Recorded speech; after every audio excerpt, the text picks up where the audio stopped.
Gente, já é 8h30, então vamos começar, né? Boa noite, Kleber. Eu convido a todos a fechar os olhos, a entrar em sintonia com a espiritualidade maior, pedindo neste momento a permissão para podermos realizarmos mais uma live, mais um bate-papo, aprender um pouco mais dos ensinamentos de Jesus e que neste momento Ele possa derramar todas as suas bênçãos e que possam permanecer conosco durante este aprendizado e por todo sempre. Que assim seja. Boa noite a todos. O tema de hoje, para quem não me conhece, eu sou a Marlene, aqui de Ferraz. O tema de hoje é um tema estranho, cujo título já vem falando, moral estranha. É do Evangelho segundo o Espiritismo, que vem trazendo frases do nosso Mestre Jesus, que nos causa uma certa estranheza a princípio quando lemos, porque nós sabemos que Jesus só pregou o amor, só pregou o perdão, só pregou a mansuetude, a paciência, né? Ele só pregou todas as virtudes que um homem de bem precisa ter. E esse capítulo, Moral Estranha, vem trazendo frases que caem em contradição com tudo que ele nos ensinou quando estava encarnado aqui na Terra. Mas para eu chegar primeiro no capítulo propriamente dito, eu preciso citar alguns tópicos para nós podermos compreender o porquê que ele falava daquela maneira ou se realmente foi ele que falou, né? Então, tem uns tópicos que eu preciso falar aqui com vocês para a gente poder estar compreendendo este evangelho da melhor forma possível. E o primeiro tópico é: Jesus, ele nada escreveu quando esteve encarnado aqui na Terra. Então, toda a sua passagem aqui terrestre, ele não escrevia nada, ele apenas exemplificava e falava, né?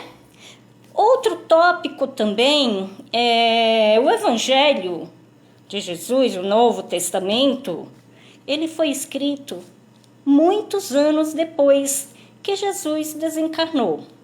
Então, ele era escrito das lembranças que os discípulos, que os apóstolos, daqueles que os seguiam, né, narravam e outras pessoas escreviam, ou então os próprios discípulos escreviam, né? Então, esse é outro tópico. O Evangelho também, nós tivemos N traduções do Evangelho. Jesus falava em aramaico, né, que é um dialeto local, em hebraico, e aí foram feitas traduções para o latim, e assim sucessivamente foram feitas traduções. E nas traduções pode-se sim perder o real sentido da frase. Outro tópico importante também para a gente estar entendendo esse evangelho.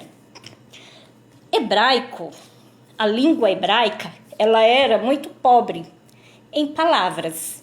Então, uma palavra tinha vários significados, como nós temos hoje no nosso português.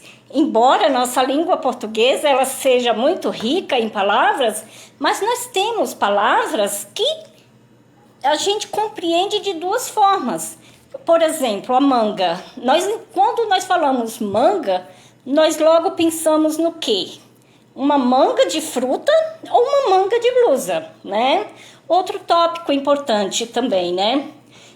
O Evangelho, ele foi copiado manualmente. Ou seja, tinha os copistas, tá? Que eles copiavam o Evangelho. Desculpa, gente. Eles copiavam manualmente. O que acontecia?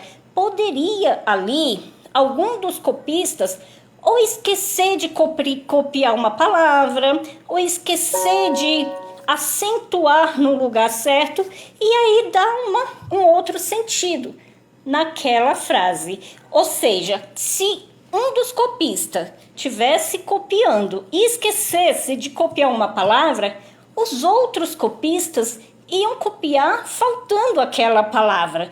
Outro ponto também importante, tá? Nós temos que lembrar também os costumes da época. Que Jesus ele trazia como exemplos aqueles costumes da época. E naquela época, as pessoas elas viviam muito da agricultura e da pesca. E Jesus, né, na sua maior sabedoria, ele trazia como exemplos a agricultura e a pesca.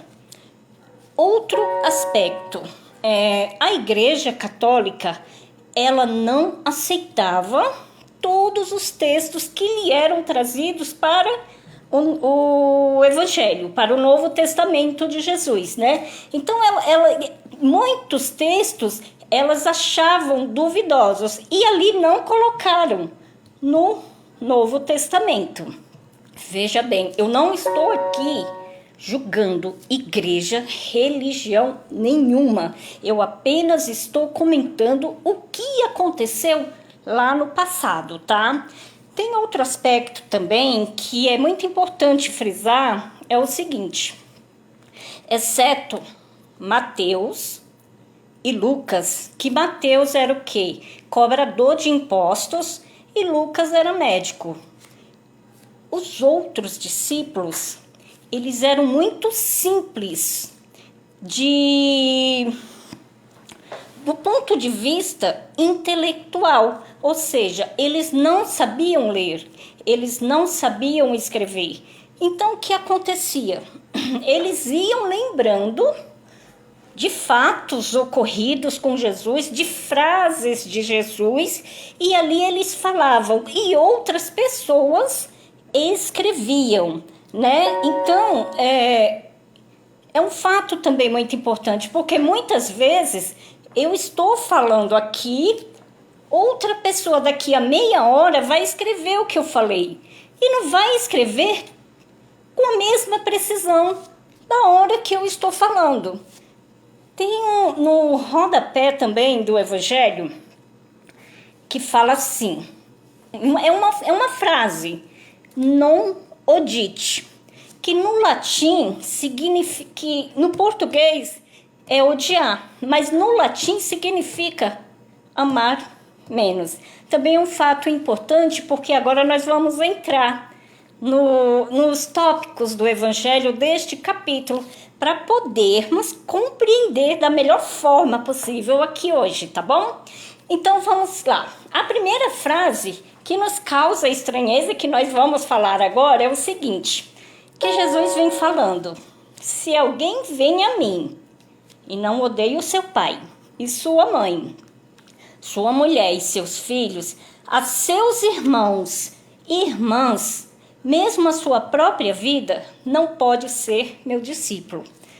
Meus irmãos, eu pergunto a vocês, Jesus que nos trouxe,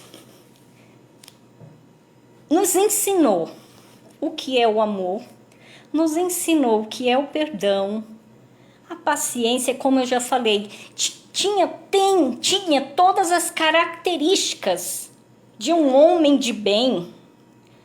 Jesus falaria isso? Quer dizer, para seguir a ele, para ir até ele, eu precisaria estar odiando meu pai, minha mãe, meus filhos, meus irmãos? Claro que não.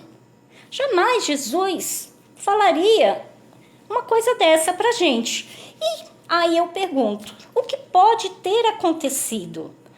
Aconteceu o seguinte, em um desses tópicos que eu falei, pode estar exatamente o real sentido desta frase que supostamente Jesus tenha falado.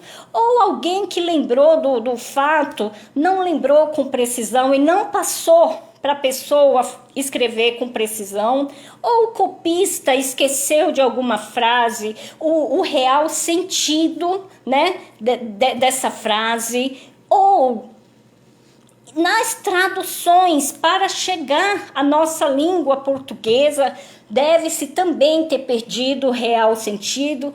Ou seja, gente, N possibilidades pode ter acontecido para que nós cheguemos a essa conclusão de que Jesus jamais falaria para odiar, seja lá quem for, tá?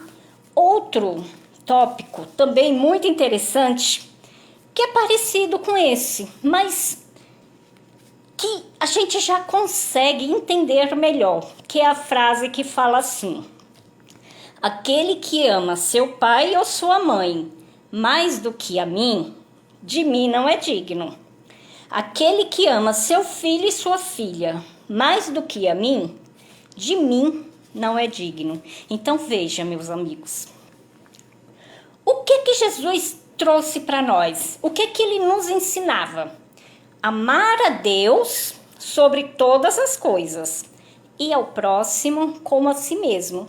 E o que essa frase vem dizer? Exatamente isso que ele sempre nos ensinou referente aos mandamentos da qual ele reduziu. Claro que nós ainda não conseguimos amar a Deus sobre todas as coisas, mas nós já conseguimos amar o nosso pai, amar a nossa mãe, os nossos irmãos.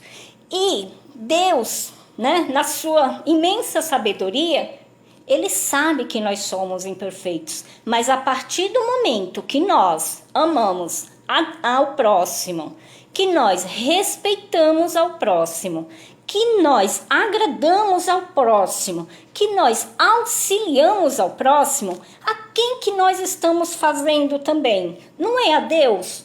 Todos nós não somos filhos de Deus? E não tem aquele ditado, quer adoçar a minha boca?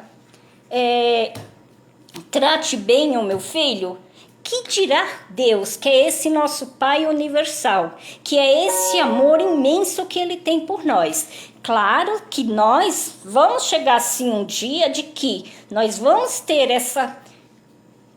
esse sentimento de amar a Deus em primeiro lugar e ao próximo como a nós mesmos. Claro que nós vamos chegar. Estamos ainda no estágio moral muito atrasado.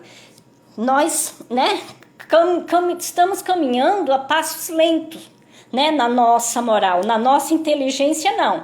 Estamos já bem lá na frente, mas na moral ainda está um pouco atrasado, né? Então foi nesse sentido que Jesus quis falar. Vai sim chegar esse dia, nós vamos sim amar a Deus e ao próximo como a nós mesmos. Esse amor fraternal da qual tanto nós falamos, mas ainda não conseguimos, né, expressar. Mas vai sim chegar esse dia que nós cada vez vamos progredindo e vamos nos elevando e vai ser com muita mais facilidade de amar o nosso próximo, esse amor fraternal, tá?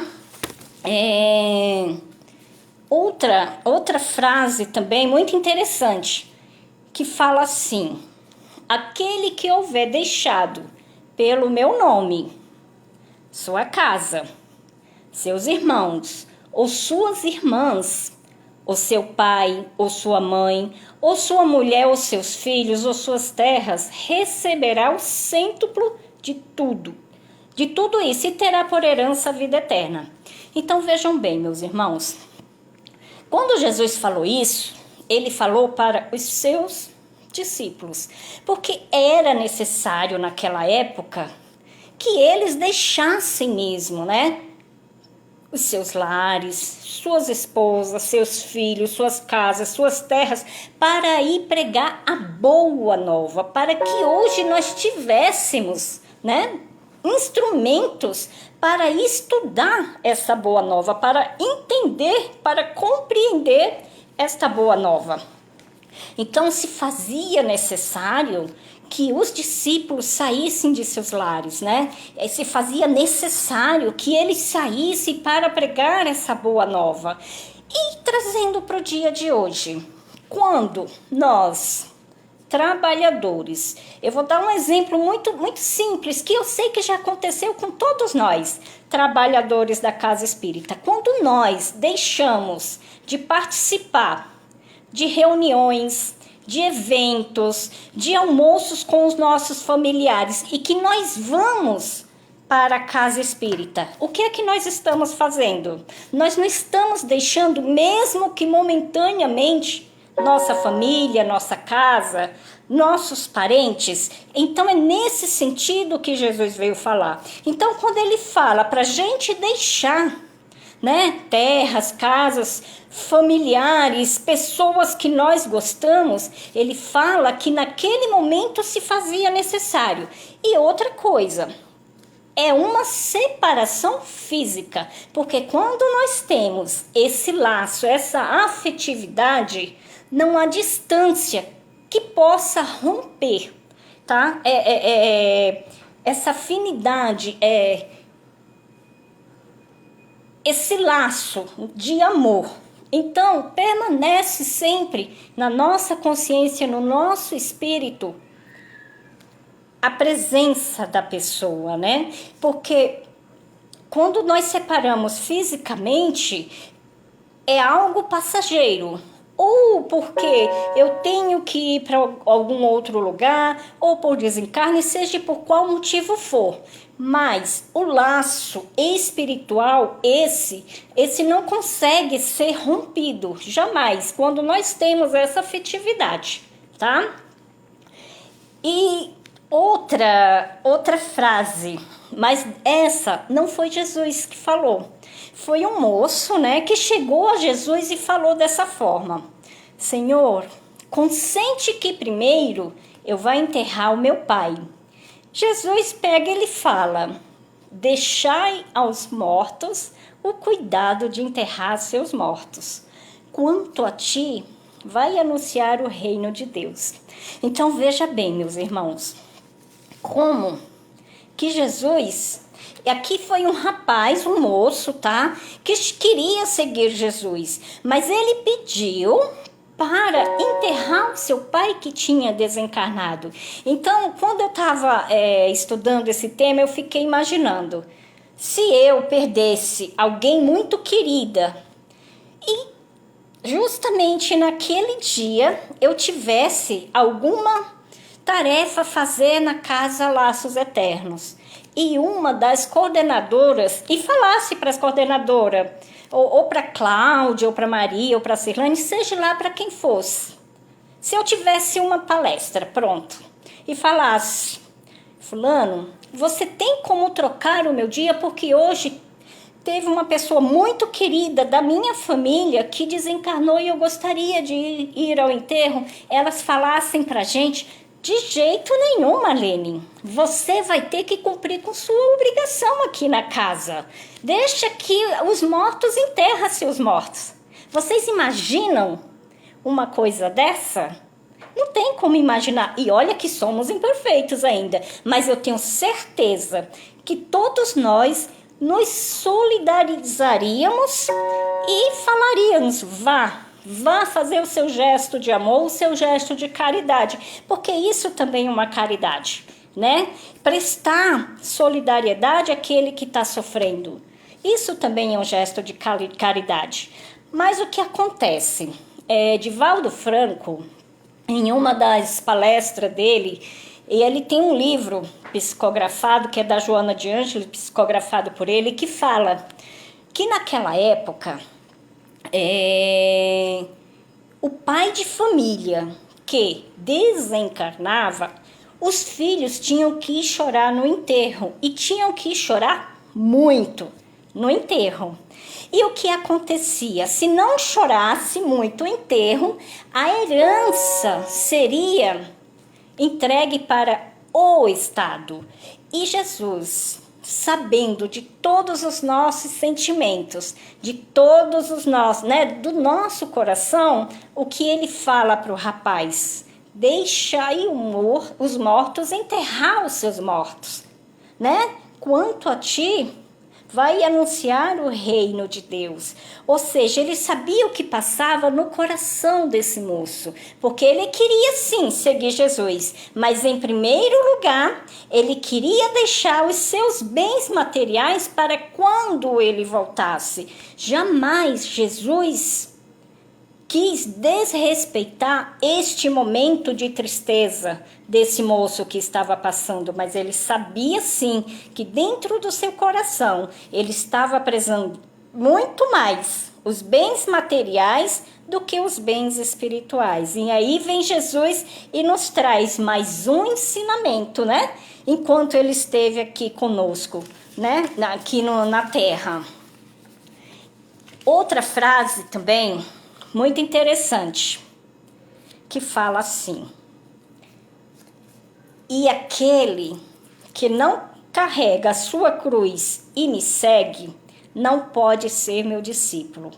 Assim, todo aquele dentre vós que não renunciar a tudo que tem, não pode ser meu discípulo. Para a gente também, essa frase, ela não é difícil de entender. Não é porque eu frequento uma casa espírita, ou seja lá qualquer religião, né? Instituição religiosa, não é porque eu faço parte do grupo de tarefeiros que as minhas expiações e provas eu vou deixar de passar. De forma alguma, eu vou passar por todas as minhas expiações e por todas as minhas provas. Mas tem uma diferença: quando nós estamos mais afastados de Jesus, o que acontece? Nós sofremos muito mais. Às vezes é um copo d'água, né, de algum sofrimento, né, de alguma dor, e nós fazemos uma tempestade. Mas quando nós estamos mais próximo de Jesus, nós vamos passar sim por todas as nossas aflições, por todas as nossas dores, por todas as decepções e dificuldades. Mas nós já vamos passar e saber por que estamos passando e agradecer por estar passando, por estar tendo as oportunidades de estar expiando e provando as nossas falhas enquanto encarnados. Então, não é difícil também de entender quando ele fala para carregar a cruz, porque somos seres individuais e cada um tem que carregar sim a sua cruz, mas saber o porquê está carregando, né? É muito interessante também esse trecho. E quando estamos com ele, com certeza, vai ser com muito mais facilidade. Às vezes a tempestade nós vamos formar naquele copo de água, porque sabemos que não estamos só. E nós também sabemos que nada em nossa vida é em vão. Ou ela vai ser uma bênção, ou ela vai ser uma lição. Cabe a nós discernirmos, tá? Outra frase também muito interessante e polêmica também, assim, no meu pensamento, mas nós vamos tentar entender agora. Não penseis que eu tenha vindo trazer a paz à terra. Não vim trazer paz à terra, mas a espada. Porquanto vem separar do seu pai o filho, de sua mãe a filha, de sua sogra a nora, e o homem terá por inimigos os de sua própria casa. Então veja bem, meus amigos, Jesus falando que não veio trazer a paz, mas a espada. Ele tinha plena consciência nessa frase do que ele estava falando. Ele veio para pregar a boa nova. Ele veio para nos ensinar a nos melhorarmos, a nos progredirmos, a nos elevarmos. E ele sabia que existia muitas pessoas que não iam concordar com esse novo ensinamento, com essa boa nova que Jesus estava trazendo. Assim como nós temos, né? N fatos, né, dos cristãos naquela época que seguiam Jesus, que eles eram apedrejados, né, que eles eram jogados em jaulas de leões. E assim como até hoje nós temos ainda guerras, lutas em nome de Deus, porque não conseguiu ainda compreender o verdadeiro sentido do Evangelho de Jesus. Esse é um tópico. Um outro tópico também muito interessante. Quando nós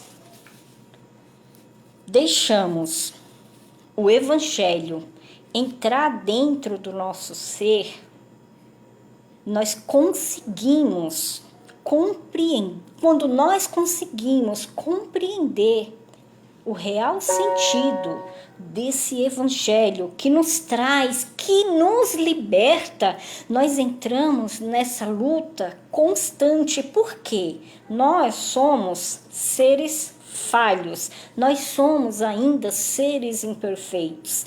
E nós, na doce ilusão de acharmos que o mundo, né, a porta larga é a melhor, e quando o Evangelho entra dentro de nós, quando nós conseguimos compreender que aquela porta estreita momentânea, porque num futuro muito próximo ela vai se tornar larga, então isso torna-se essa luta muito constante dentro da gente, entre o mundo fácil e esse mundo que nós achamos que é difícil, que na realidade, se a gente realmente nos transformarmos, sabe aquela bendita reforma íntima de que tanto o Espiritismo vem falando? Então é exatamente essa luta interna, essa espada, essa guerra que nós lutamos diariamente,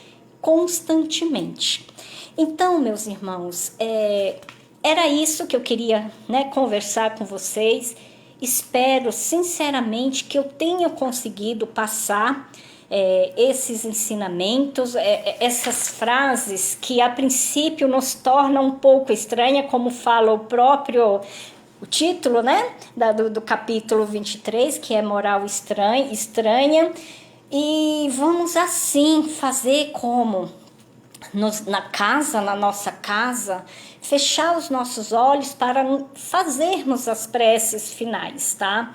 Então, agradeço demais por vocês estarem me escutando. Então, eu convido a todos a fechar o olho, pedir que a espiritualidade maior possa, neste momento, estar fluidificando, energizando todas as nossas águas, as nossas caixas d'água, nossos filtros, nossas garrafas, nossos copos com águas, que elas possam neste momento ser fluidificadas, energizadas e que possam conter aquele bálsamo salutar e que possamos, Senhor, ao utilizarmos dessas águas, expelir todas as nossas enfermidades físicas e espirituais. E também vamos neste momento emanar todas as nossas melhores energias, de muita paz, de muita luz, de muito amor, e enviar para este planeta chamado Terra, e que essas vibrações possam recair a todos os governantes deste país, a todos os governantes das instituições religiosas, que essas vibrações também possam chegar aos nossos amigos espirituais desencarnados, que as equipes espirituais de amor e luz possam auxiliá-los da melhor forma possível.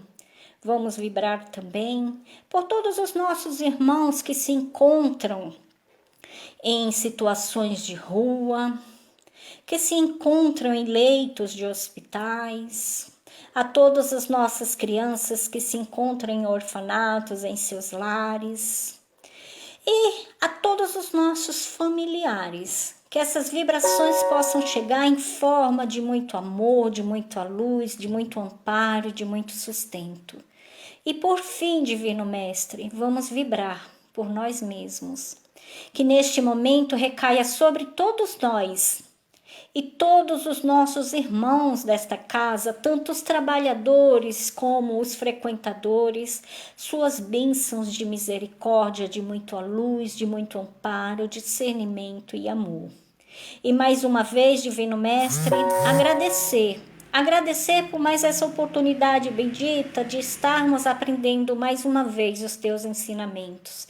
E que possamos assim, Senhor, através destes ensinamentos, seguirmos sempre no caminho reto, no caminho firme. E que possamos assim servirmos de instrumento para a tua missão, para a missão dos espíritos superiores, que tanto nos auxiliam, que tanto nos ajudam. Fica conosco, Divino Mestre, equipe espiritual maior de amor e luz, hoje e sempre. Que assim seja, graças a Deus e graças a Jesus. Obrigada, Pai. Pessoal, muito obrigada pela companhia de vocês. Foi muito bom mais uma vez estar aqui com vocês, mesmo que distante, mas aos poucos nós já estamos nos readaptando, né? Logo tenho certeza que nos veremos. Um beijo no coração de cada um de vocês, tá? Boa noite para todos. Fiquem todos na santa paz de Deus. Tchau, tchau.